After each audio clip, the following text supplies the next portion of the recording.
Hello दोस्तों, एक बार फिर से स्वागत है आपका आरंभ स्टडी पॉइंट में। आज हम शुरू करेंगे क्लास 8 का हिस्ट्री, तीसरा अध्याय ग्रामीण क्षेत्र पर शासन चलाना। तो चलिए शुरू करते हैं। यहाँ पर एक आप देख सकते हैं दृश्य के रूप में, एक यहाँ पर चित्र देख सकते हैं आप। इसमें जो है 1765 ईस्वी में रॉबर्ट क्लाइव मुगल बादशाह से बिहार और उड़ीसा की दीवानी ग्रहण करते हुए, ये जो 1765 है ये आप रखेंगे कब बिहार और उड़ीसा की दीवानी जो है बादशाह के द्वारा दी गई थी, तो 1765 में रॉबर्ट क्लाइव को। आगे है कंपनी दीवान बन गई। कंपनी जो है दीवान अब बन गई है, उसके बारे में आगे हम पढ़ेंगे। ये डेट भी याद रखेंगे आप। 12 अगस्त 1765 को मुगल बादशाह ईस्ट इंडिया कंपनी को मुगल बादशाह जो था ईस्ट इंडिया कंपनी को बंगाल का दीवान तैनात किया। कब? तो 12 अगस्त 1765। ये डेट भी पूछा गया है और ये डेट भी आप याद रखेंगे। 1765 कब? तो 12 अगस्त 1765 को ईस्ट इंडिया कंपनी को क्या किया? तो दीवान जो है बंगाल का दीवान तैनात किया। इस बात की पूरी संभावना है कि यह घटना मुट्ठी भर अंग्रेजों और हिंदुस्तानियों की मौजूदगी में रॉबर्ट क्लाइव के तंबू में घटी होगी।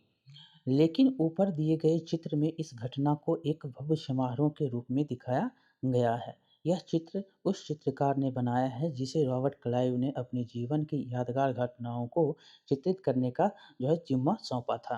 बंगाल की दीवानी हाथ आ जाना अंग्रेजों के लिए निश्चय ही एक बड़ी घटना थी।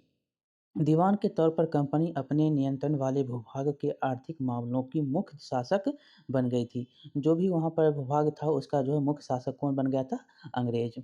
और आगे क्या है? अब उसे अपनी ज़मीन का शासन चलाने और आमदनी की को व्यवस्थित करने का जो है रास्ता ढूँढना था। इसके लिए उसे एक ऐसा रास्ता ढूँढना था जिससे कंपनी के बढ़ते खर्चों को पूरा करने के लिए काफ़ी आमदनी जुटाई जा सके।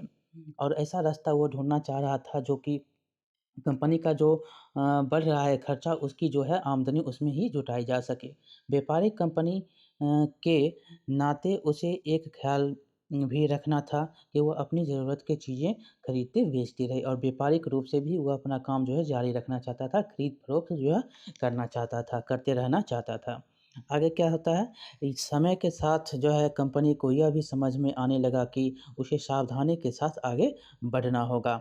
बाहरी ताकत होने की वजह से उसे उन लोगों को भी शांत रखना था जो गाँव देहात में रह गाँव देहात में पहले शासन चला चुके थे और जिनके पास अभी भी काफ़ी ताकत और सम्मान था। ऐसे जो लोग स्थानीय सत्ता में रह चुके थे उन्हें नियंत्रित करना जो तो ज़रूरी था, लेकिन उन्हें जो है ख़त्म नहीं किया जा सकता है। जो आज भी देहात में शासन चला रहे थे, जो आज भी कुछ जो थे ताकतवर थे, वो स्थानीय सत्ता के जो भी आदमी थे, उनको जो है नियंत्रित करना तो ज़रूरी था, लेकिन जो है उनको ख़त्म किया नहीं जा सकता था। आगे क्या होता है, यह काम कैसे हो, ये काम कैसे हो, इसकी जो है कैसे इसका उपाय ढूँढे, इस सब की जो है रूपरेखा वो तैयार करता है। इस अध्याय में हम देखेंगे कंपनी ने ग्रामीण इलाकों को उपनिवेश कैसे बनाया, आय के संसाधन कैसे जुटाए और लोगों के अधिकार किस तरह तय किए और मनमाफ़िक फसलों की खेती कैसे करवाई और उन्होंने कैसे-कैसे ग्रामीण में जो है संसाधन जुटाया, कैसे मनमाफ़िक अपने हिसाब से जो है वह खेती करवाया किसानों को। आगे देखेंगे तो इसमें लिखा हुआ है कंपनी की आमदनी। अब कंपनी की आमदनी कहाँ-कहाँ से होती है ये इसमें हम जानेंगे। कंपनी दीवानी तो कंपनी जो था वो दीवान तो बन गई थी, लेकिन अभी भी खुद को एक व्यापारी ही मानती थी। दीवान के उनके हाथों में थी, लेकिन वह जो है अभी भी क्या मानता था? खुद व्यापारी के रूप में ही वह अभी मानता था अपने आप को। कंपनी भारी भरकम लगान तो चाहती थी, लेकिन उसके आकलन और वसूली की कोई नियमित व्यवस्था करने में हिचकिचा रही थी। कंपनी जो लगान चाहती थी, लेकिन जो है उनके आकलन वसूली के जो व्यवस्थाएँ हैं वो उसमें जो है वो हिचकिचा रही थी। उसकी कोशिश यही थी कि वह ज़्यादा से ज़्यादा राजस्व हासिल करे और उसकी कोशिश थी कि ज़्यादा से ज़्यादा राजस्व को हासिल किया जाए और कम से कम कीमत पर बढ़िया सूती और रेशम कपड़े खरीदें। और कम से कम कीमत पर रेशम कपड़े, सूती कपड़े ये खरीदे ताकि जाकर यूरोप में उसको महँगे दामों में बेच सके। इसी कारण जो है 5 साल के भीतर बंगाल में कंपनी द्वारा खरीदी जाने वाली चीज़ें का मूल्य जो है दोगुना हो चुका था और कंपनी के द्वारा जो वहाँ पर खरीदी जा रही थी चीज़ें वो क्या हो गई दोगुना हो गई थी 5 सालों में।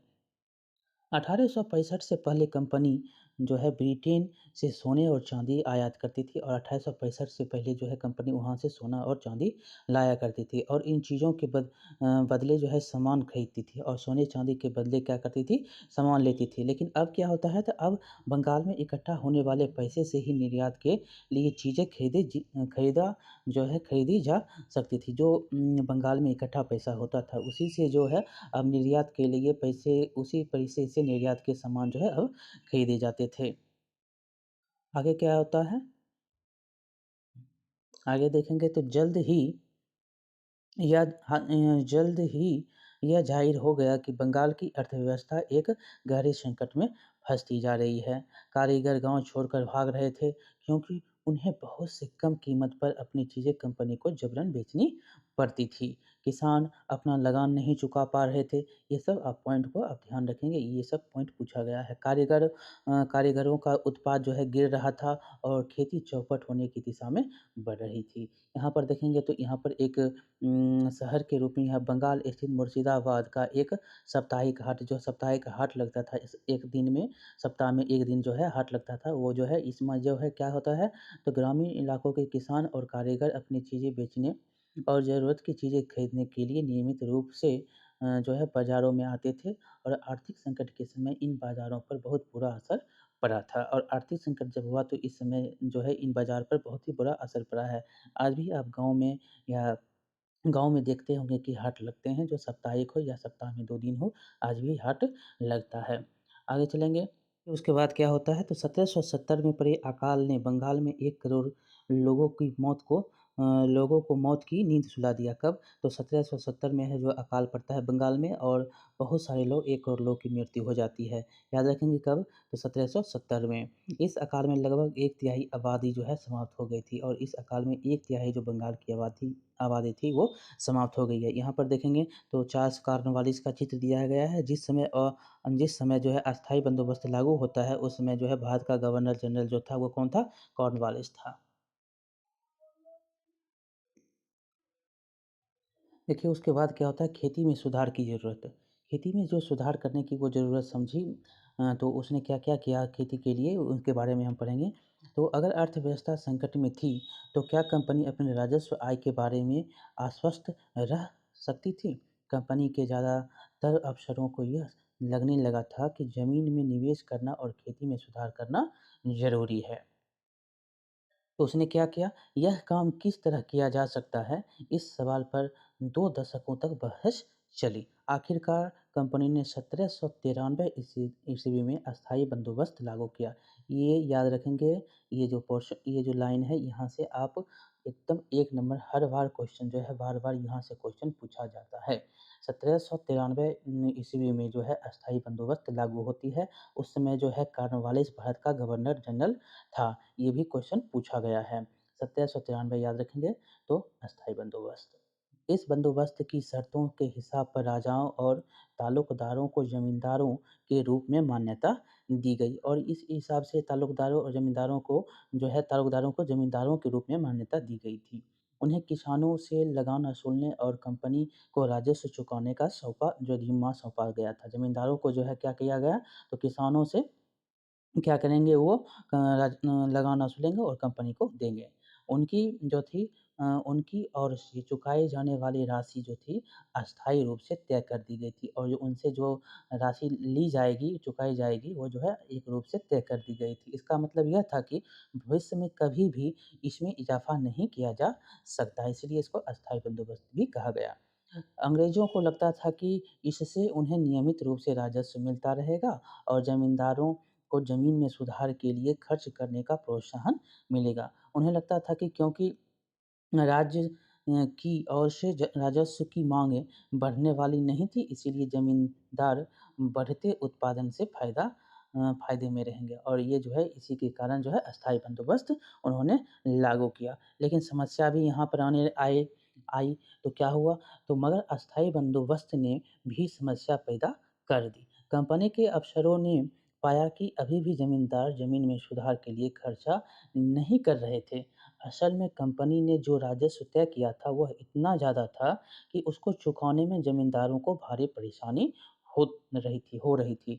जो ज़मींदार राजस्व चुकाने में विफल हो जाता था, उसकी ज़मींदारी छीन ली जाती थी और जो है बहुत सारी ज़मींदारियों को कंपनी बाकायदा नीलाम कर चुकी थी। जो ज़मींदार होते थे वो अस्थायी बंदोबस्त में जो तय रकम होती थी वो नहीं अगर देते थे, तो उनसे ज़मीन लेकर किसी और को नीलाम कर दिया जाता था, किसी और को दे दिया जाता था। ये जो है बहुत हो चुकी थी।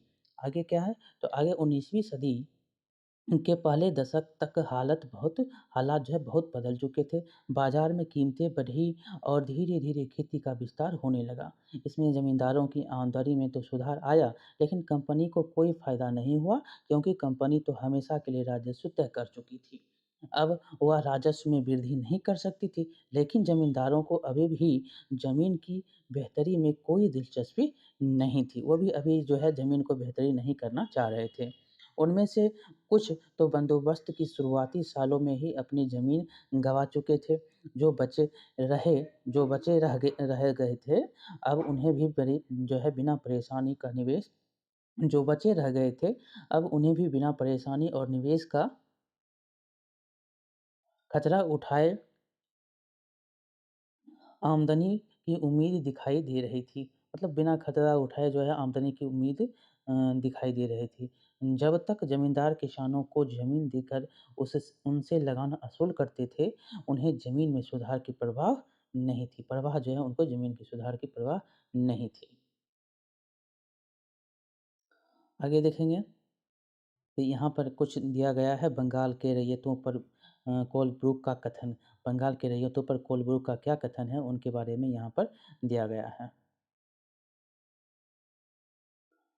बंगाल के बहुत सारे गाँवों में कई ताकतवर रैयत खुद खेती नहीं करते थे। वे औरों को पट्टे पर ज़मीन दे देते थे और उनसे भारी लगान वसूल करते थे। ये जो है बहुत सारे रैयत जो होते थे वो किसी को ज़मीन देकर उनसे लगान वसूल करता था। 1860 ईस्वी में एच.टी. कोलब्रुक ने इन काश्तकारों की स्थिति इस शब्दों पर जो है इन शब्दों में बयान की है।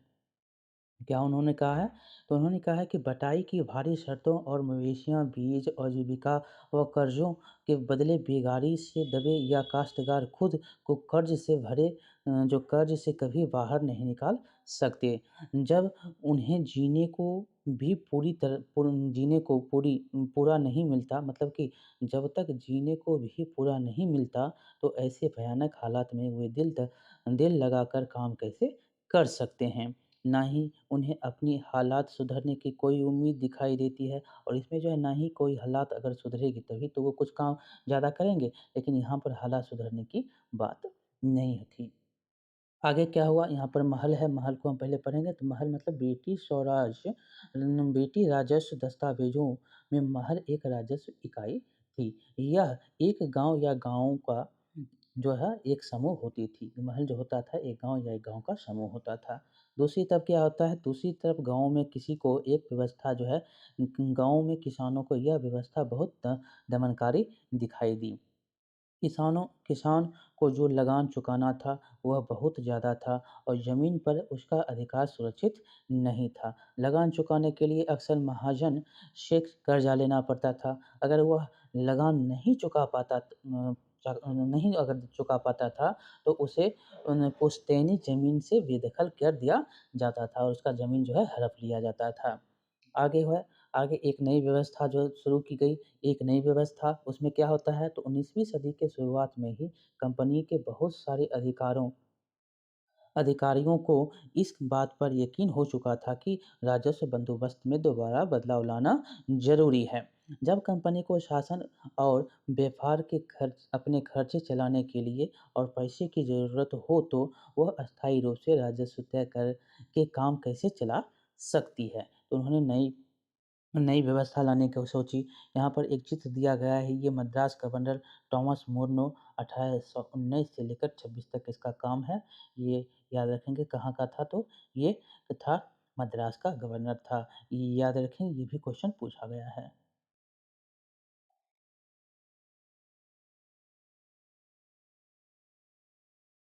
आगे है बंगाल प्रेसिडेंसी में क्या होता है के उत्तर पश्चिमी प्रांतों मतलब इस इलाके का जो है ज़्यादातर हिस्सा उत्तर प्रदेश में है। अभी जो है इस इलाके का ज़्यादातर हिस्सा उत्तर पश्चिम प्रांतों का जो है ये उत्तर प्रदेश का कुछ हिस्सा है ज़्यादातर।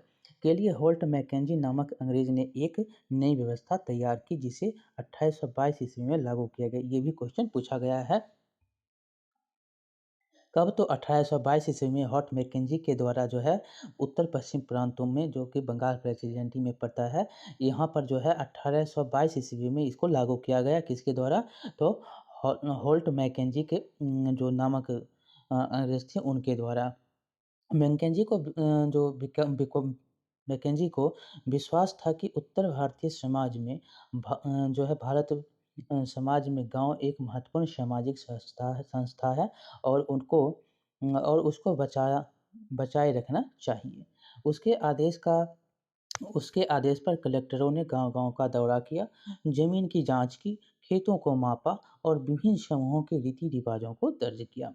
गांव के एक-एक खेत के अनुमानित राजस्व को जोड़कर हर गांव या ग्राम समूह मतलब महाल इसको महाल बोलते हैं से असूल होने वाले राजस्व का हिसाब लगाया जाता था।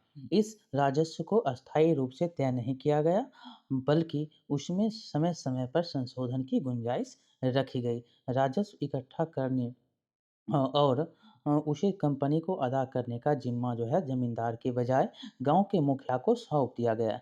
ये जो है गाँव के मुखिया को अब सौंपा गया, पहले ज़मींदार को था, अब यहाँ पर गाँव के मुखिया को सौंपा गया। इनके किनके द्वारा और किनके द्वारा ये शुरू होती है हॉल्ट मैकेंजी के द्वारा शुरू होती है। ये 1822 में बंगाल प्रेसिडेंसी मतलब कि बंगाल के कुछ जो बंगाल में पड़ते थे उत्तर प्रांत प्रेसिडेंसी में जो पश्चिम प्रांत का जो था इलाका था वहाँ पर लागू किया गया 1822 ईस्वी में किनके द्वारा होल्ट मैकेंजी के द्वारा। इसको क्या कहा गया? इस व्यवस्था को जो है महालवाड़ी बंदोबस्त का नाम दिया गया है। ये भी क्वेश्चन पूछा गया है कि महालवाड़ी बंदोबस्त किसने लागू किया? तो यहाँ पर जो आप चित्र देख रहे हैं किनके द्वारा किया गया? तो मैकेंजी के द्वारा ये किया गया था। आगे देखेंगे इनका जो मुखिया कौन होता था? इनका मुखिया जो होता था ज़मींदार के बजाय जो होता था गाँव के मुखिया को सौंप दिया जो गाँव के मुखिया जो होते थे उनके द्वारा जो है ये लिया जाता था राजस्व को यहाँ से लिया जाता था। ये किनके द्वारा चालू किया गया है तो याद रखेंगे होल्ट मैकेंजी के द्वारा 1822 ईस्वी में हम ये बार-बार इसलिए बोल रहे हैं कि यहाँ से क्वेश्चन जो है बहुत बार पूछा गया है। आगे है नया व्यवस्था, 2 व्यवस्था हम पढ़ लिए हैं, एक व्यवस्था ज़मींदारी थी, एक दूसरा हालवारी हो गए। अब मुंडो के द्वारा जो व्यवस्था लागू होते हैं, वो रैयतवाड़ी होती है। ये तीनों व्यवस्थाओं से पूछा गया बहुत बार क्वेश्चन है। आगे है मुंड्रो की व्यवस्थाएँ। मुंड्रो की व्यवस्था क्या होती है? तो ब्रिटिश नियंत्रण वाले दक्षिण भारतीय इलाकों में भी अस्थायी बंदोबस्त की जगह नई व्यवस्था अपनाने का प्रयास किया गया और ये जो है कहाँ पर? तो दक्षिण भारत के इलाके में जो था वहाँ पे जो है अब रैयत वाली व्यवस्था लागू होती है। ये जो है वहाँ पर भी अब अस्थायी बंदोबस्त की जगह पर कुछ नई व्यवस्था को अपनाने की प्रयास की गई थी। वहाँ जो नई व्यवस्था विकसित हुई उसे रैयतवाड़ या रैयतबाड़ी नाम दिया गया और यहाँ पर जो है रैयतबाड़ी मद्रास के क्षेत्र में जो है रैयतबाड़ी व्यवस्था लागू होती है। कैप्टन अलेक्जेंडर रीड ने टीपू सुल्तान के साथ चले युद्ध के बाद कंपनियों द्वारा कब्जे किए गए कुछ इलाकों में इस व्यवस्था को आजमा कर भी देख लिया था। किन्होंने आजमाया था? तो अलेक्जेंडर रीड ने। टॉमस मोरनो ने इस व्यवस्था को विकसित किया और धीरे-धीरे पूरे दक्षिण भारत पर यही व्यवस्था लागू कर दी गई और धीरे-धीरे जो है टॉमस मोरनो के द्वारा धीरे-धीरे दक्षिण भारत पर जो है ये व्यवस्था लागू कर दी गई थी। रीड और मोनरो को लगता था ये दोनों नाम आप याद रखेंगे, दोनों नाम आपसे पूछता है। दक्षिण भारत में कौन व्यवस्था थी और किनके द्वारा लागू की गई थी? रीड और मोनरो को याद रखेंगे। पहले रीड उसके बाद मोनरो, मोनरो और रीड दोनों को याद रखें। ज़्यादातर मुंडो की याद रखेंगे, मुंडो का बहुत बार क्वेश्चन पूछा गया है। और रीड और मुंडो को लगता था कि दक्षिण में परंपरागत जमींदार नहीं थे, इसीलिए उनका तर्क यह था कि उन्हें सीधे किसान मतलब सीधे किसानों से जो ले रहे हैं मतलब रैयतों उनसे ही बंदोबस्त करना चाहिए, जो पीढ़ियों से ज़मीन पर खेती करते आ रहे हैं। रैयत मतलब होता है जो किसान डायरेक्ट किसान से वो लगान और राजस्व लेना चाह रहे थे। इसी के कारण जो है राजस्व आकलन से पहले उनके खेतों का सावधानीपूर्वक और अलग से सर्वेक्षण किया जाना चाहिए। मुंडो का मानना था कि अंग्रेज़ों को पिता की भांति किसानों की रक्षा करनी चाहिए। यहाँ पर देखेंगे तो ठीक सब कुछ ठीक नहीं था। अब है सब कुछ ठीक नहीं था। 3 जो है नियम लागू की गई, एक ज़मींदारी, एक महलवारी, एक रैयतवारी। ज़मींदारी आप याद रखेंगे, महलवारी और रैयतवारी। ये तीनों को आप याद रखेंगे कि कोई ने द्वारा ज़मींदारी जो है कॉर्नवालिस था। उसके बाद जो है दूसरा में कौन आया, महलवारी में कौन आया और तीसरा में कौन, तो तीसरा में कौन आया ये भी आप याद रखेंगे। तो चलिए आगे है सब कुछ ठीक नहीं था। नई व्यवस्थाएँ लागू होने के बाद महज़ कुछ साल के भीतर उसमें उनमें समस्याएँ दिखाई देने लगीं। ज़मीन से होने वाली आमदनी बढ़ाने के चक्कर में राजस्व अधिकारियों ने बहुत ज़्यादा राजस्व तय कर दिया था। किसान राजस्व चुका नहीं पा रहे थे और रैयत गाँवों से भाग रहे थे और जो किसान थे वो गाँव से भाग रहे थे। बहुत सारे क्षेत्रों में गाँव वीरान हो गए। आशावादी अफसरों को उम्मीद थी कि नई व्यवस्था किसानों को संपन्न उद्यमशील किसान बना देगी, लेकिन ऐसा नहीं हुआ। आगे है यूरोप के लिए फसलें। अंग्रेज़ों ने यह भी महसूस किया कि ग्रामीण इलाके न केवल राजस्व प्रदान कर सकते हैं, बल्कि वहाँ यूरोप की ज़रूरतों के हिसाब से सही फसलें भी पैदा कर सकती है। तब क्या किया तो 18वीं सदी के आखिर तक कंपनी ने अफ़ीम और नील की खेती को पूरा जोर लगा दिया। खेती करने पर जो है अफ़ीम और नील की खेती करने के लिए 18वीं सदी के जो अंत में जो है नील और अफ़ीम की खेती करने के लिए उन्होंने ज़ोर किया। इसके बाद जो है लगभग 150 साल तक अंग्रेज़ देश के विभिन्न भागों में किसी न किसी फसल के लिए किसानों को मजबूर करते रहे। बंगाल में पटसन कहाँ पे याद रखेंगे, बंगाल में पटसन, असम में चाय, संयुक्त प्रांत मतलब वर्तमान उत्तर प्रदेश में गन्ना और पंजाब में गेहूँ, महाराष्ट्र व पंजाब में कपास और आगे मद्रास में चावल। यहाँ पर जो है उन्होंने ये सब खेती करवाए। यह कैसे किया गया, ये जो है अब ये खेती कैसे की गई इनके बारे में हम पढ़ेंगे। आगे है कि अंग्रेज़ों ने अपनी ज़रूरत की फसलों की खेती को फैलाने के लिए कई तरीके अपनाए। आइए इसी तरह के जो हैं एक फसल उत्पादन की ऐसी ही पद्धति को अच्छी तरह से हम समझते हैं।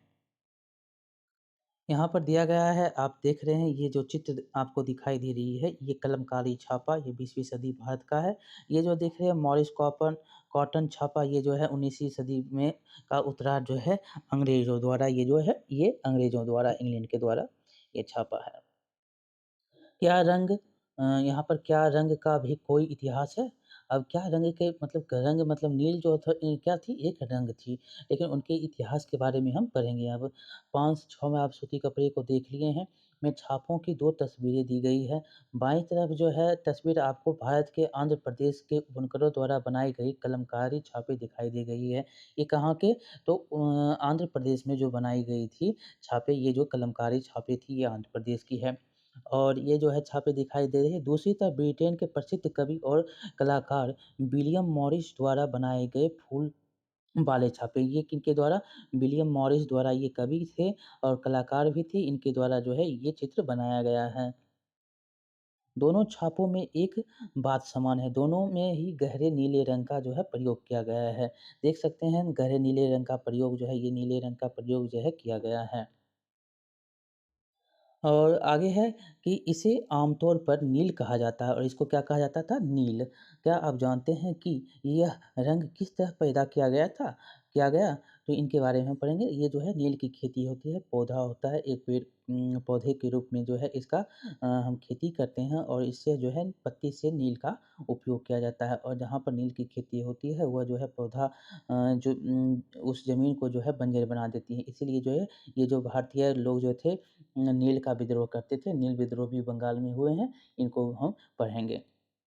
आगे क्या है? तो आगे इन छापों में आपको जो नीला रंग दिखाई दे रहा है, वह नील नाम के एक पौधे से निकाला जाता था। यह जो है इस बात की काफ़ी संभावना है कि 19वीं सदी के ब्रिटेन में मॉरिस के छापों में इस्तेमाल किया गया नीला रंग भारत में उगने वाले नील के पौधों से तैयार किया गया होगा। यह जो है भारत में जो तैयार किए गए पौधे थे उनसे जो है इस्तेमाल किया, जो नील बनता था उनसे ये जो है रंग दिया गया, इन्हीं का रंग जो है इन पे उपयोग किया गया है। उस समय भारत दुनिया में नील का सबसे बड़ा स्रोत था। उस समय जो है भारत में ही सबसे ज़्यादा नील की खेती होती थी। आगे क्या है तो भारतीय नील की क्यों माँग मतलब माँग क्यों थी? भारतीय नील की माँग क्यों होती थी? तो नील का पौधा मुख्य रूप से उष्णकटिबंधीय इलाकों में ही उगता है। 13वीं सदी तक इटली, फ्रांस, ब्रिटेन के कपड़ा उत्पादक कपड़े की रंगाई के लिए भारतीय नील का इस्तेमाल कर रहे थे। उस समय भारतीय नील की बहुत थोड़ी मात्रा ही यूरोपीय बाज़ारों में पहुँची थी।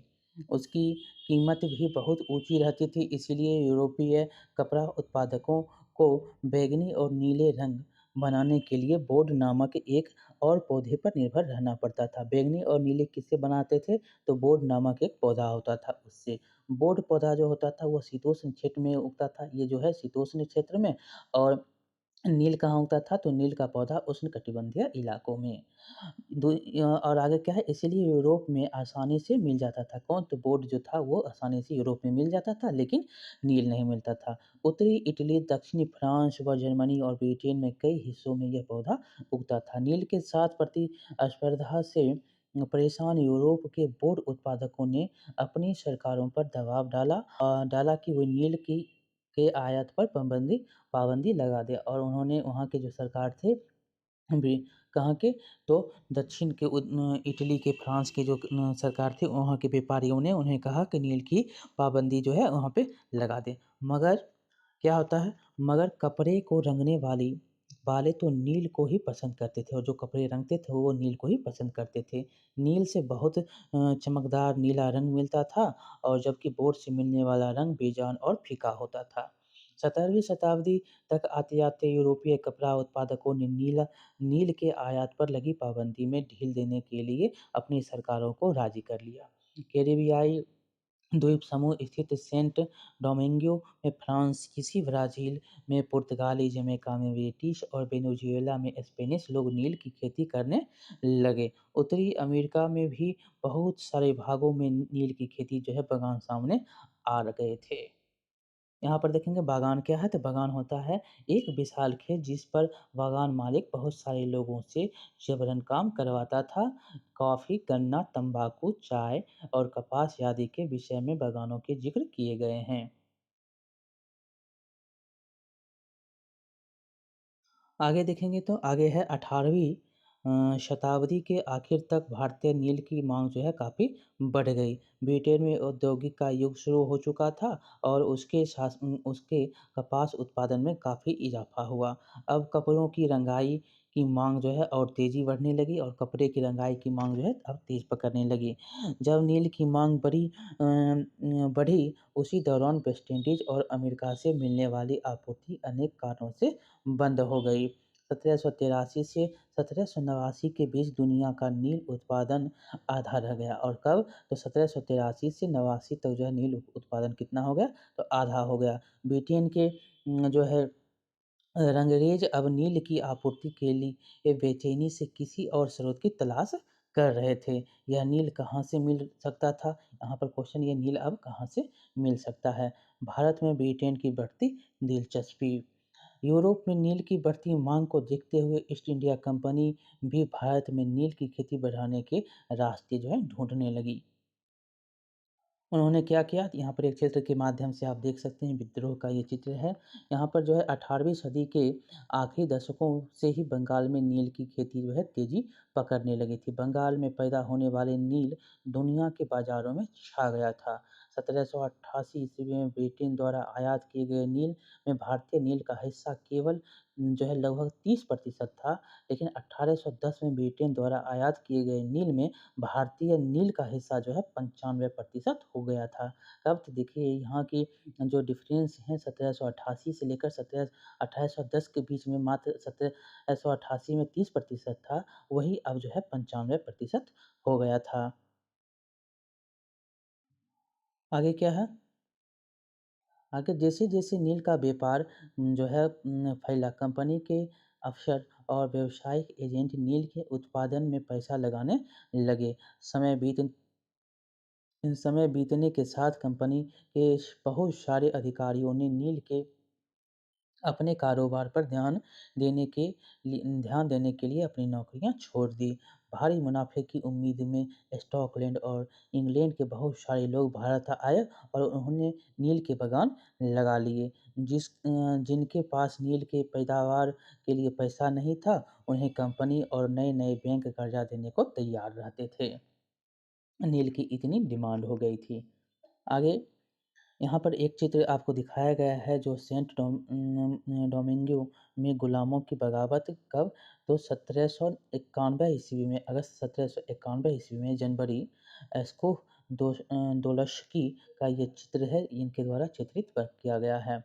इसमें जो है क्या लिखा गया है, तो इसमें जो है 18वीं सदी में फ्रांसीसी बागान मालिकों ने कैरिबियाई द्वीप समूह में स्थित फ्रांसीसी उपनिवेश सेंट डोमिंगो में नील और चीनी का उत्पादन शुरू किया।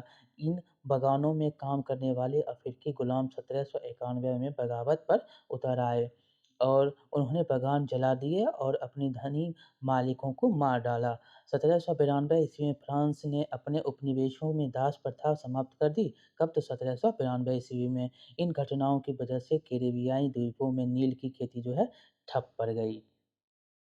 तब क्या होती है, तो नील की खेती कैसे होती थी, तो नील की खेती कैसे की जाती थी उनके बारे में है। नील की खेती 2 मुख्य तरीके थे, एक था निज, एक था रैयती। एक निज खेती था, एक रैयती जो किसान होते थे वो करते थे, एक जो निज ज़मीन पर जो है उन मालिक कोई और होता था और उनके ज़मीन पर कोई और करता था। निज खेती की व्यवस्था में बागान मालिक खुद अपनी ज़मीन में नील का उत्पादन करते थे। यहाँ पर जो है खुद मालिक ही अपने ज़मीन पर जो है उत्पादन करता था। कौन? अपने बागान में। और या तो वह ज़मीन खरीद लेते थे या दूसरे ज़मींदारों से ज़मीन भाड़े पर ले लेते थे। ये निजी खेती होती थी जो कि अपने खुद करते थे या ज़मीन भाड़े पर ले लेते थे, तब वो खेती किया करते थे और मज़दूरों को काम पर लगाकर नील की खेती करवाते थे। ये जो थे निज खेती के जो होते थे मालिक वो खुद होते थे और वो जो है दूसरे की ज़मीन भी लेकर भाड़े पर वह नील की खेती किया करते थे। नील की खेती की समस्याएँ क्या थी? तो यहाँ पर एक गुलाम शब्द है उसको पढ़ेंगे तो गुलाम जो होता है ऐसे व्यक्ति को जो किसी दास स्वामी की संपत्ति होती है और गुलाम के पास कोई आज़ादी नहीं होती। उसे मालिक अपने जो है उसे अपने मालिक के लिए काम करना होता था।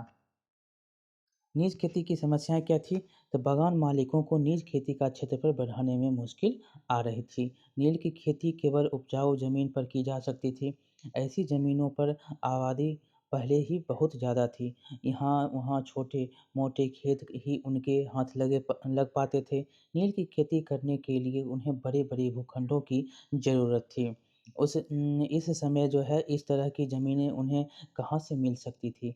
उन्होंने नील की फैक्ट्री के इर्द-गिर्द पट्टे पर ज़मीन लेने के प्रयास किए और वहाँ के किसानों को हटवा दिया। इससे टकराव और तनाव जो है पैदा हो जाता था। मज़दूरों का इंतज़ाम जो है और भी इंतज़ाम आसान नहीं था। बड़े बागान के लिए बहुत सारे मज़दूरों की ज़रूरत होती थी। मज़दूरों की ज़रूरत भी सबसे ज़्यादा उसी समय होती थी जब किसान धान की खेती में व्यस्त रहते थे। जब धान की खेती तो होती थी, उसी समय जो है नील की खेती भी की जाती थी और उसी समय जो है मज़दूर की ज़रूरत बहुत ज़्यादा होती थी। बड़े पैमाने पर निज खेती के लिए बहुत सारे हल बैलों की भी ज़रूरत होती, जो निज खेत करते थे वो उनके लिए बहुत सारे हल और बैलों की ज़रूरत होती थी। अब बीघा क्या है? तो बीघा को समझेंगे, एक जो ज़मीन होती थी, ज़मीन की एक माप है बीघा, जो ब्रिटिश शासन से पहले बीघे का आकार अलग-अलग होता था। बंगाल में अंग्रेज़ों ने इसका क्षेत्रफल करीब 1 तिहाई एकड़ कर दिया था। 1 तिहाई एकड़ के रूप में इसको बीघा को कर दिया था। कौन? तो अंग्रेज़ों ने। 1 बीघा नील की खेती के लिए 2 हल चाहिए होते थे। इसका मतलब था कि अगर किसी बागान मालिक के पास 1000 बीघा ज़मीन है, तो उसे 2000 हलों की ज़रूरत पड़ती। हलों को खरीदना और उनका रख-रखाव बड़ा समस्या था समस्या थी। किसानों से भी हल नहीं मिल सकते थे किसानों से भी हल नहीं मिल सकते थे। उन्हें अपने लिए ही इन चीज़ों की ज़रूरत होती थी। जिस समय नील उत्पादकों को ज़रूरत होती थी, उसी समय किसानों को हल-बैल भी चावल के खेतों में व्यस्त रहते थे और किसानों को जो है उसी समय जो है क्या तो चावल की खेती में हल बैल जो है व्यस्त होते थे।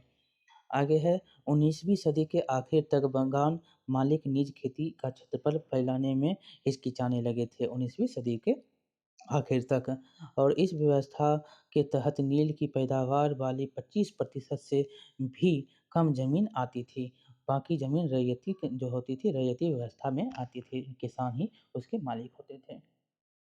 यहाँ पर जो आगे क्या है तो रैयत की ज़मीनें पर नील की खेती। अब रैयत की ज़मीनें पर क्या होती थी, तो यहाँ पर जो है आप समझ सकते हैं जो यहाँ पर रैयत की जो ज़मीन होती थी, रैयत व्यवस्था, वहाँ पर मालिक रैयत के साथ एक अनुबंध करता था। वहाँ पर मालिक जो है अनुबंध करता था, कौन? तो रैयत के लिए।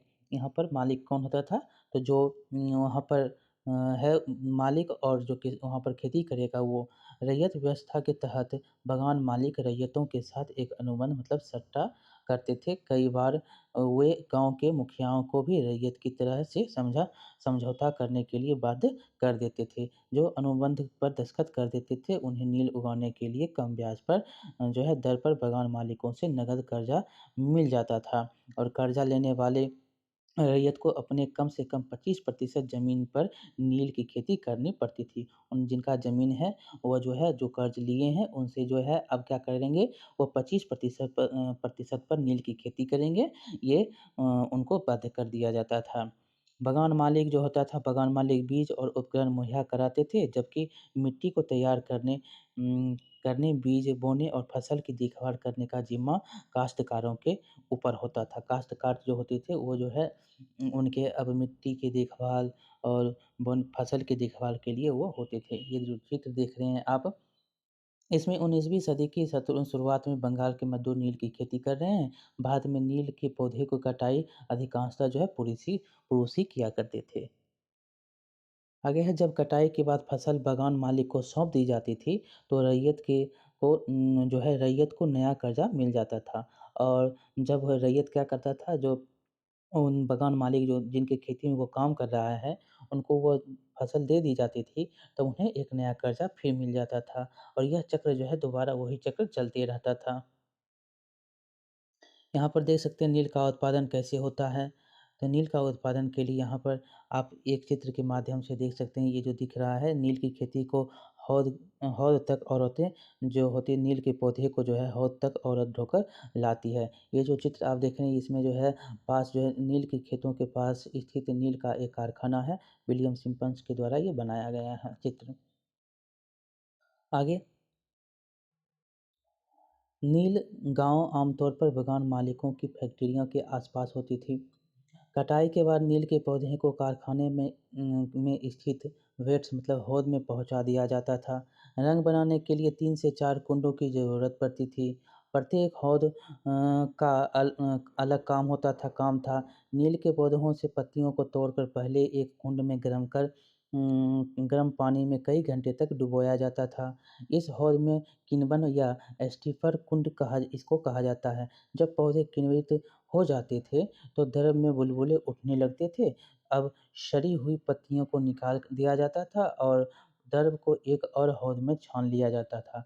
दूसरा हौद पहले हौद के ठीक नीचे होता था।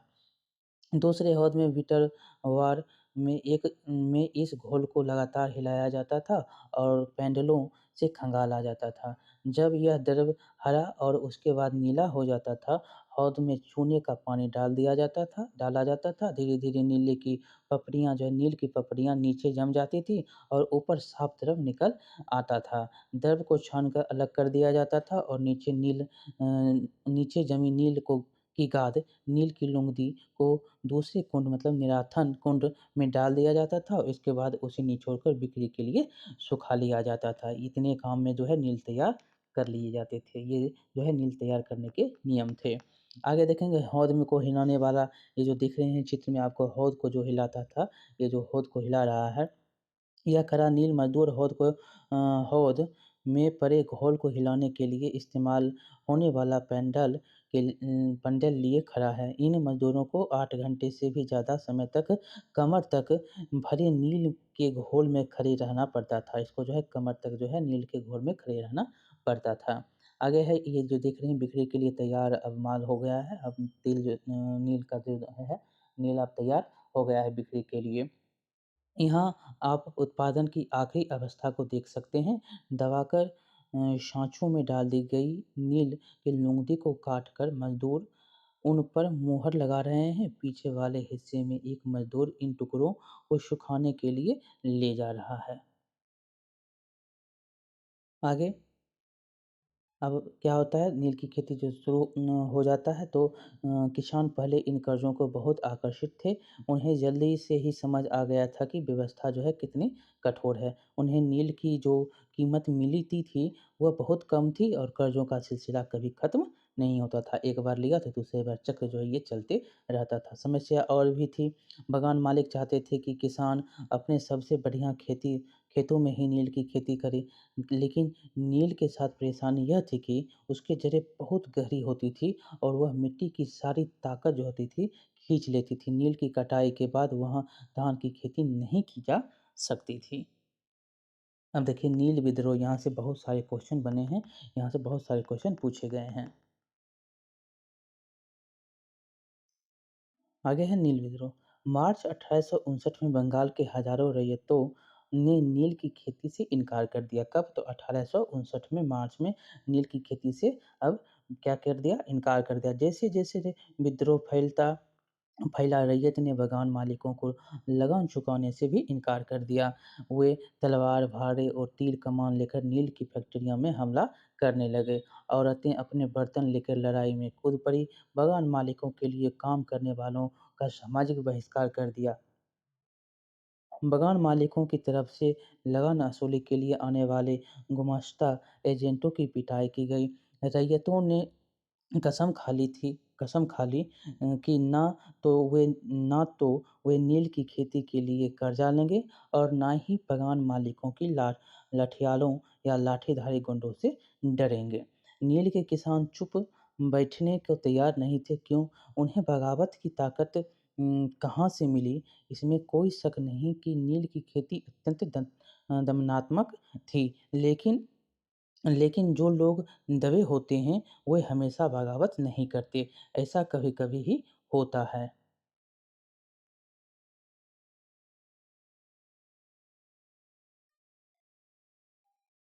आगे है, यहाँ पर देखेंगे नील गाँव का एक गीत। संघर्ष के क्षणों में लोग एक दूसरे का उत्साह बढ़ाने और सामूहिकता का भाव पैदा करने के लिए अक्सर गीत गाते हैं। इस तरह के गीतों से हमें उनकी भावनाओं का पता चलता है। नील विद्रोह के दौरान बंगाल के निचले इलाकों में ऐसे बहुत सारे गीत सुनाई देते हैं। इनमें एक गीत जो है इस प्रकार दिया गया है, इसको हम पढ़ते हैं। यहाँ पर लिखा गया है कि मौला हाथी के बागान मालिक की लंबी लंबी लाठियां दूर इकट्ठी पड़ी हैं। कोलकाता के बाबू इस बड़ी लड़ाई को देखने के लिए नावों के जरिए पहुंच चुके हैं। इस बार तो सभी रैयत तैयार हैं।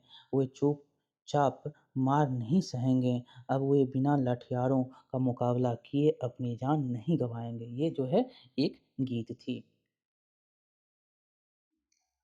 आगे आपको 1859 में नील की खेती जो होती थी, वहाँ पर जो है क्या होता है, जबरन खेती की जा क्या करवाया जाता था। तो उसी के बाद क्या होता है, 1859 में नील रैयतों को लगा कि बागान मालिकों के खिलाफ बगावत में उन्हें स्थानीय जमींदारों और मुखियाओं का भी समर्थन मिल सकता है। बहुत सारे गाँवों में जिन मुखियाओं से नील के अनुबंधों का जबरन दस्तखत कराए गए थे, उन्होंने ही नील किसानों को इकट्ठा किया और लाठियारों के साथ आमने-सामने की लड़ाई लड़ी। कई स्थानों पर रैयतों को बगावत के लिए उकसाते हुए खुद जमींदार गाँव-गाँव घूमने लगे। जमींदार इस बात से परेशान थे कि बागान मालिकों की ताकत बढ़ती जा रही थी और बागान मालिक जबरन लंबे समय के लिए उससे उनसे ज़मीन ले लेते थे। नील के किसानों को भी यह लग रहा था कि अंग्रेज़ी सरकार भी संघर्ष में उनका साथ देगी। 1857 की बगावत के बाद ब्रिटिश सरकार एक और व्यापक विद्रोह के खतरे से डरी हुई थी। जब नील की खेती वाले जिलों में एक और बगावत की खबर फैली, तो लेफ्टिनेंट गवर्नर ने 1859 की सर्दियों में इलाके का दौरा किया। कब? तो 1859 में। रैयतों को लगा कि सरकार उनकी दुर्दशा से परेशान है। बरसात में मजिस्ट्रेट एस्ले ईडन ने ये एक नोटिस जारी किया, जिसमें कहा गया था कि रैयतों को नील के अनुबंध मानने को मजबूर नहीं, मतलब उनमें जो है एक निकाली नोटिस, और उन्होंने कहा कि अनुबंध मानने के लिए मजदूर को जो है मजबूर नहीं किया जाएगा।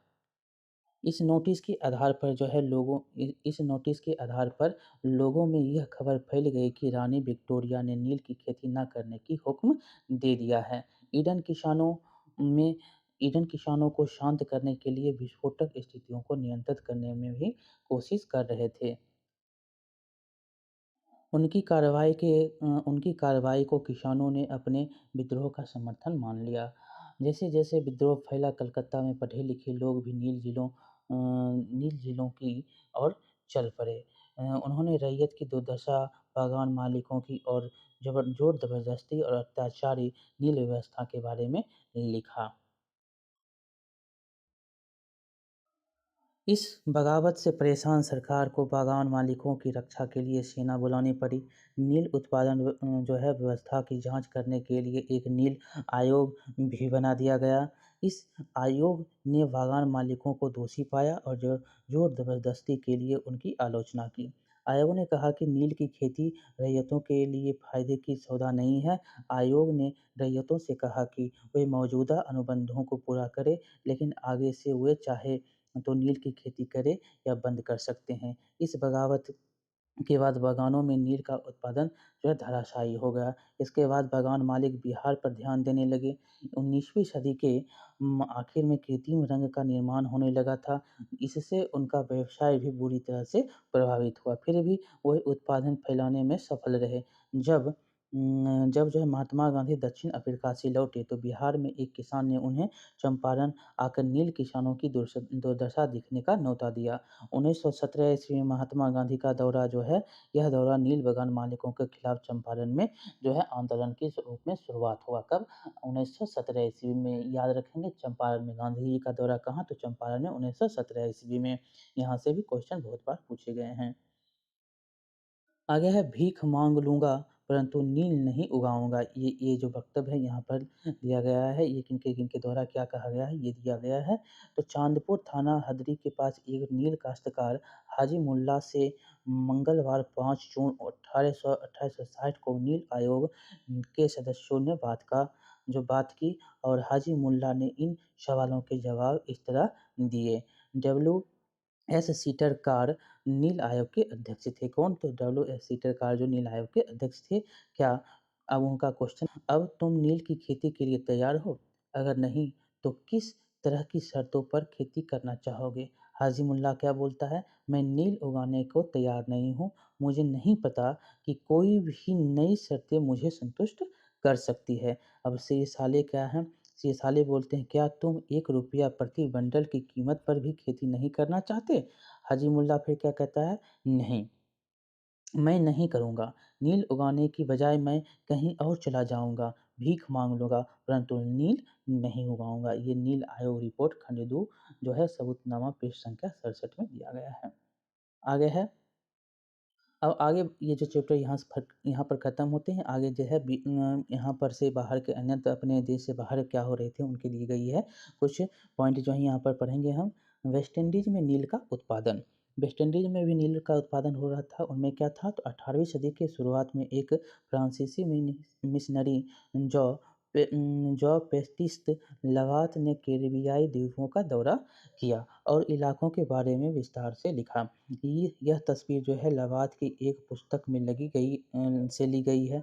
इस तस्वीर में यहाँ के फ्रांसीसी बागानों में नील उत्पादन के सारे चरणों को दर्शाया गया है। बाएं सिरे पर आप देख सकते हैं कि गुलाम मजदूर को नील के पौधे सेटलर वाट में डाल रहे हैं। यहाँ पर आप देख सकते हैं। आगे है, एक और मजदूर एक मशीनी चरखी का घोल घुमा रहा है। दाएं से यहाँ पर देख सकते हैं, यहाँ पर घुमा रहा है।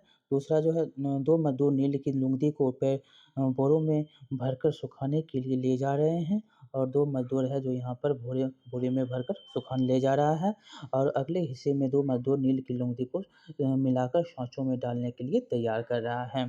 तस्वीर के बीचों-बीच बगान मालिक ऊँची जगह खड़े होकर सारे गुलामों को नज़र रखे हुए हैं। ये जो है बगान मालिक सारे गुलाम पर नज़र रखा हुआ है। तो चलिए ये बहुत-बहुत यहाँ पर बहुत सारे क्वेश्चन बने थे, यहाँ पर से बहुत सारे क्वेश्चन आपसे पूछे जाते हैं। तो चलिए बहुत-बहुत धन्यवाद। ये चैप्टर आपका खत्म होता है, कैसा लगा हो आप बताएँगे और लाइक करेंगे, शेयर करेंगे और सब्सक्राइब करेंगे। बहुत-बहुत धन्यवाद। चलिए अगले चैप्टर में हम फिर से मिलते हैं। ऐसा यहाँ पर आप यहाँ पर क्वेश्चन पूछा गया है, इसको भी हम बना लेते हैं। ये आप बना लेंगे, यहाँ बना लेते हैं। चलिए इसको हम बना ही लेते हैं। रैयत किसको कहते हैं? तो रैयत कहते हैं किसान को, किसको? तो ये किसान को। दूसरा है महाल, महाल क्या होता था? ग्राम का समूह होता था, ये महालवाड़ी। और नीज क्या होता था? तो नीज जो होता था बगान मालिकों की अपनी ज़मीन पर खेती, ये जो नीज होता था बगान मालिकों की अपनी ज़मीन पर खेती जो करता था वो नीज होता था। रैयती क्या होता था? रैयतों की ज़मीन पर खेती, ये जो होता था रैयती होता था। आगे है आगे देखेंगे तो आगे है रिक्त स्थान की पूर्ति करें। यूरोप में वुड उत्पादकों को डैश से अपनी आमदनी में गिरावट का खतरा दिखाई देता था। तो किनके द्वारा जो है आमदनी का खतरा दिखाई देता था? तो औद्योगिकरण या नील ये जो है उत्पादकों को नील से अपनी जो आमदनी में जो है नील यहाँ पर बनेंगे, नील की खेती से इनको खतरा दिखाई देता था। दूसरा है 18वीं सदी के आखिरी ब्रिटेन में नील की मांग डैश के कारण बढ़ने लगी थी। तो ये औद्योगिकरण के कारण जो है यहाँ पर मांग बढ़ने लगी थी। आगे देखेंगे तो आगे गा है डैश की खोज से नील की अंतर्राष्ट्रीय मांग पर जो है बुरा असर पड़ा था। कृत्रिम जो रंग है इनकी खोज हो चुकी थी, इनके कारण जो है बुरा असर पड़ा था। और आगे है चंपारण आंदोलन डैश के खिलाफ हुआ, तो चंपारण आंदोलन जो है नील बगान के मालिकों के खिलाफ जो है होता है, जो महात्मा गांधी के द्वारा 1917 में जो है इनका जो है क्या होता है तो विद्रोह होता है और इनका समर्थन कौन करते हैं तो महात्मा गांधी। तो चलिए बहुत-बहुत धन्यवाद। ये जो है चैप्टर आपका खत्म होता है। अच्छा लगा हो तो लाइक करिए, शेयर करिए और सब्सक्राइब करिए। बहुत-बहुत धन्यवाद।